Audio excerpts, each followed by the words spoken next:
ദേശീയപാത നിർമ്മാണത്തിനിടെ കാസർഗോഡ് ജില്ലയിൽ മണ്ണിടിച്ചിലുണ്ടായ കുന്നുകളിൽ വിള്ളൽ വീണിട്ടുണ്ടോ എന്നറിയാൻ ജൂൺ 19-ന് ഡ്രോൺ സർവേ നടത്തും. ജില്ലാ ദുരന്ത നിവാരണ അതോറിറ്റി യോഗമാണ് ഇക്കാര്യം തീരുമാനിച്ചത്. This news sponsored by Boby Chemmanur international jewellers.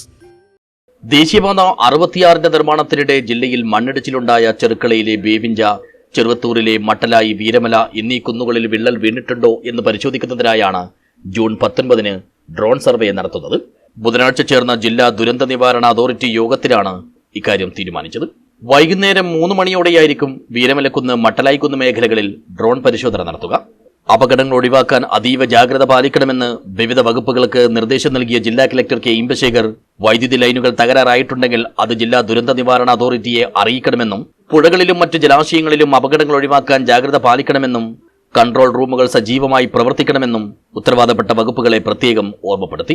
വീടുകളിലും കടകളിലും വെള്ളം കയറുന്നത് തടയുന്നതിനും മുൻകരുതൽ നടപടികൾ വേണം.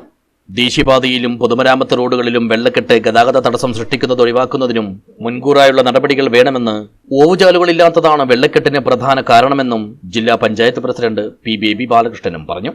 ചൊവ്വാഴ്ച വിള്ളലുണ്ടായ ചെറുവത്തൂർ കുളങ്ങാട്ടുമലയിലെ അക്കേഷ്യ മരങ്ങൾ മുറിച്ചുമാറ്റുമെന്ന് divisional forest officer K Ashraf യോഗത്തെ അറിയിച്ചു. ഈ പ്രദേശത്തെ ജനങ്ങളുടെ ഭീതി അകറ്റുന്നതിനുള്ള നടപടികൾ സ്വീകരിക്കണമെന്നും കലക്ടർ നിർദ്ദേശിച്ചു.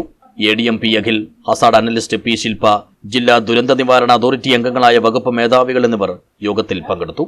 News bureau, Kasaragod.